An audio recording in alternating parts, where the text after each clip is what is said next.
Kisah ini mengambil latar di salah satu penjara dengan tingkat keamanan tertinggi di Amerika Serikat.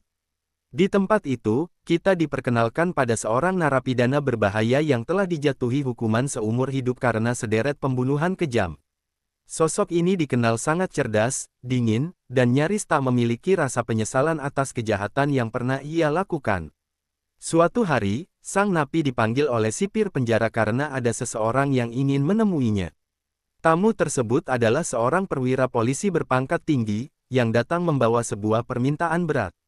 Ia menjelaskan bahwa anak laki-lakinya tengah menderita kanker stadium akhir, dan menurut tim medis, satu-satunya peluang hidup sang anak adalah transplantasi sumsum tulang belakang.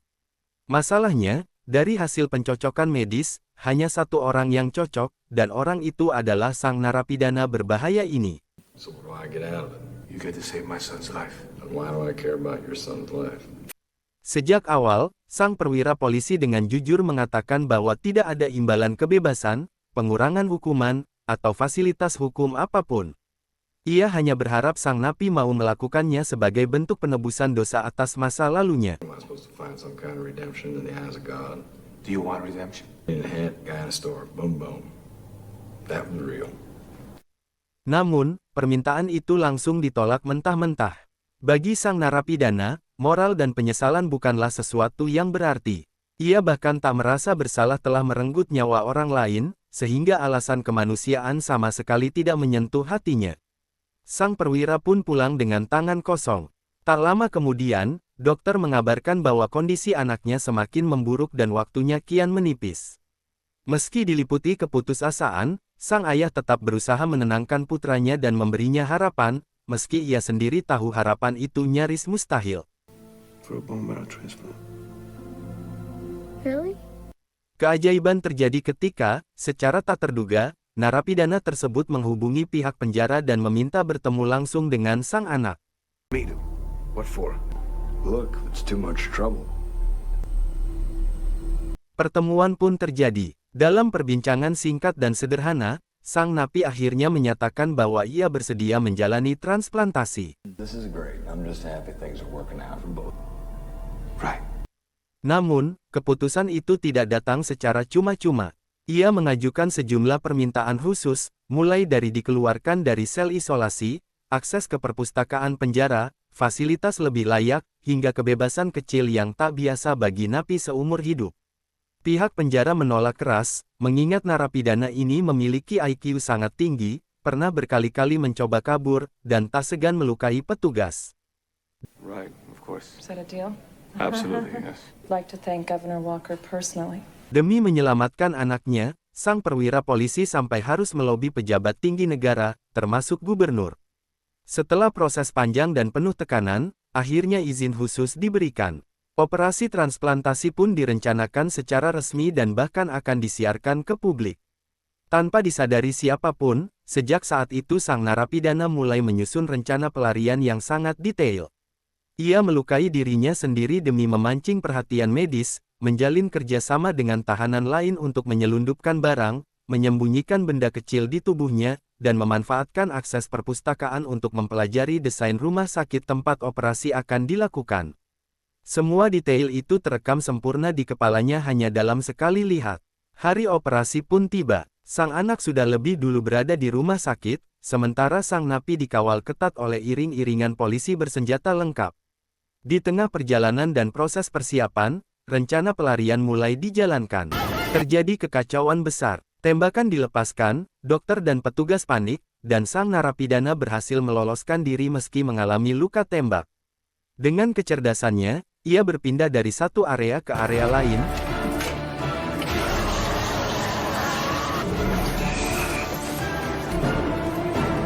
Bahkan sempat menyandera seorang dokter wanita untuk menjamin keselamatannya. Sang perwira polisi, yang memahami betul bahwa sang napi masih dibutuhkan hidup-hidup demi anaknya, berusaha menenangkan situasi dan mencegah polisi lain bertindak gegabah. Put the knife down.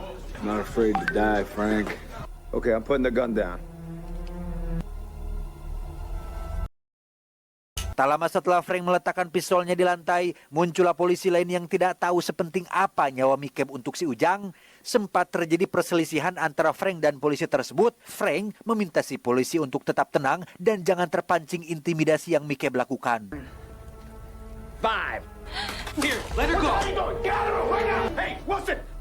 Dan ya, Mikeb berhasil mendapatkan pistol milik Frank berkat tindakan belegug yang dilakukan oleh seorang perawat sehingga Lower your gun right now. Frank, get out of the way.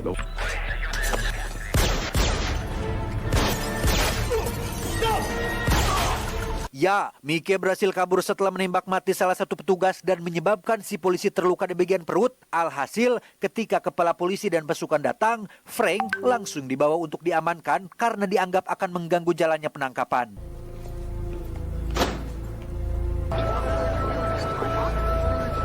Melihat wartawan yang sudah berjibaku, Kekacauan semakin meluas. Ketika listrik rumah sakit padam akibat ledakan, pasien harus dievakuasi, termasuk sang anak yang dipindahkan ke gedung lain.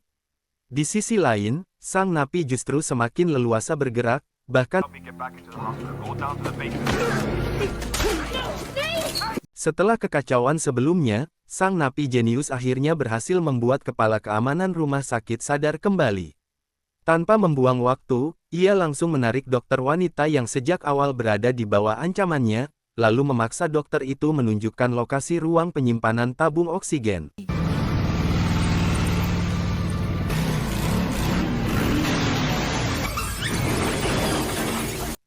Belum ada yang tahu pasti apa rencananya, namun dari caranya bertindak, jelas ia sedang menyiapkan sesuatu yang jauh lebih berbahaya.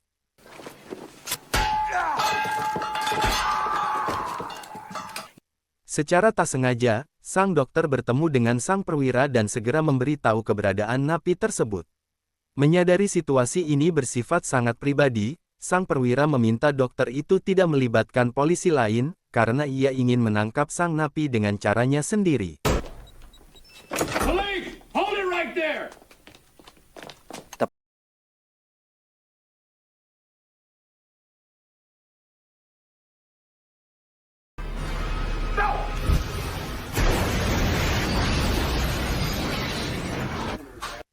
Tak lama setelah itu, ledakan pun terjadi.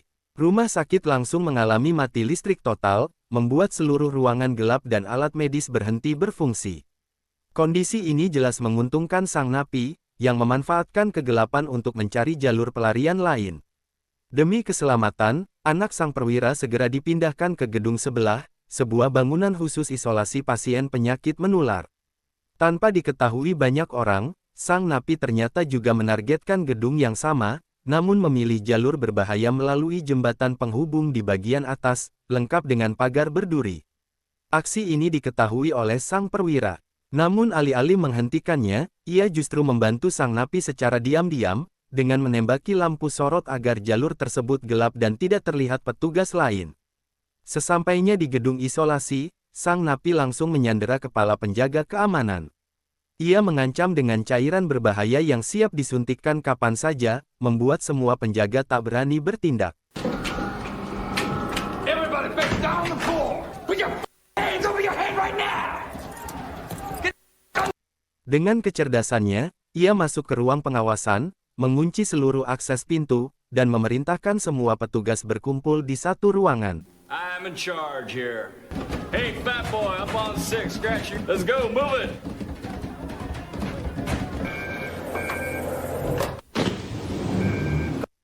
Pihak kepolisian tentu tak tinggal diam. Mereka mengirim seorang agen khusus untuk menyelinap masuk lewat saluran udara. Namun rencana itu gagal total ketika debu di ventilasi jatuh ke meja kontrol, membuat keberadaan agen ketahuan sebelum sempat bertindak. Don't presume to know what I'm prepared to do. Duck. Sementara itu, sang perwira terlihat berjalan di atas jembatan bersama sang dokter. Meski situasi semakin kacau, ia masih yakin bisa membujuk sang napi untuk tetap mendonorkan sumsum tulangnya demi menyelamatkan nyawa anaknya. So what have you got for me, Frank? I can help you.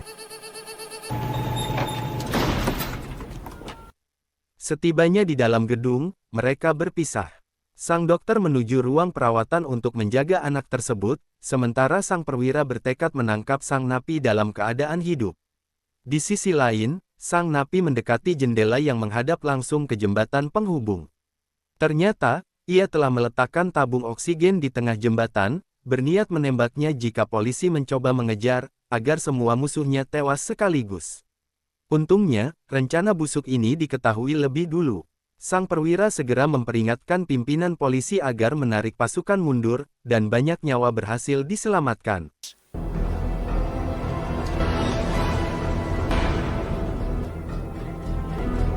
Listen to me. Completely. Get out of here. Fall back. Fall back.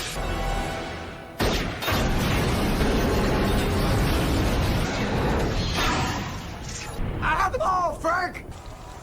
I think he just saved our lives. Usai itu, sang perwira bergegas menuju ruang perawatan anaknya. Namun sang napi lebih dulu sampai dan mengancam akan membunuh sang perwira jika pintu tidak dibuka.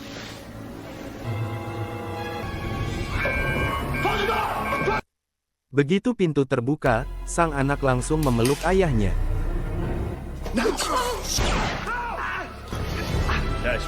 Dalam kekacauan itu, sang napi menembak kaki sang perwira sebagai peringatan. Ia lalu menagih janji, meminta bantuan untuk keluar dari gedung tersebut.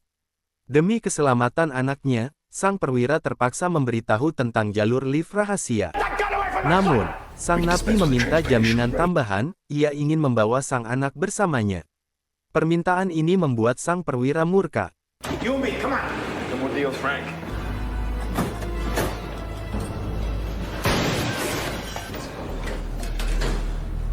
Kejar-kejaran pun berlanjut hingga ke ruang jenazah, tempat sang napi membobol dinding dan menemukan terowongan bawah tanah rahasia. Di dalam terowongan, ia sempat berbincang singkat dengan sang anak, memberikan nasihat hidup yang penuh makna. Bahwa hidup, seberat apapun, tetap layak diperjuangkan, dan mungkin itulah satu-satunya cara menebus dosa yang tak terhitung jumlahnya. You wait here. I'm sorry. I'm sorry about that. Tak lama kemudian, sang perwira datang dan menyuruh anaknya kembali ke ruang perawatan. Ia memilih mengejar sang napi sendirian. Namun ia terlambat. Sang napi berhasil keluar melalui lubang terowongan menuju jalan raya.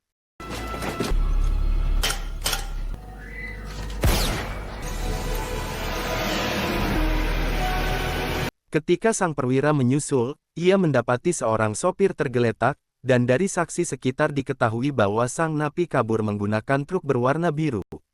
Tanpa ragu, sang perwira meminjam mobil petugas dan melakukan pengejaran.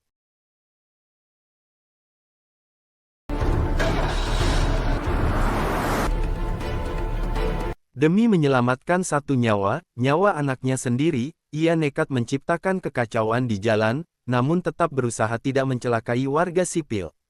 Ketika truk itu akhirnya terlihat, sang perwira dengan cerdik mengarahkannya ke jembatan yang bisa terbuka, memaksa sang napi menghentikan kendaraannya dan melanjutkan pelarian dengan berjalan kaki di atas jembatan.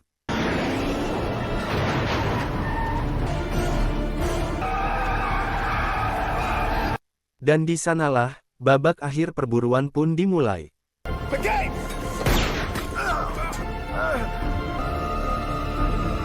Whoa! Move it. Let's go.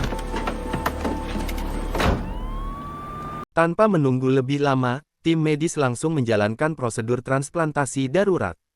Sebagian sumsum tulang belakang diambil dari tubuh sang narapidana, lalu segera ditransplantasikan ke dalam tubuh anak laki-laki sang perwira yang selama ini berjuang melawan penyakit mematikan. Hari demi hari berlalu, perlahan namun pasti, kondisi sang anak mulai menunjukkan tanda-tanda pemulihan. Di sisi lain, sang narapidana terlihat terbaring lemah di atas ranjang rumah sakit, dalam pengawasan ketat petugas.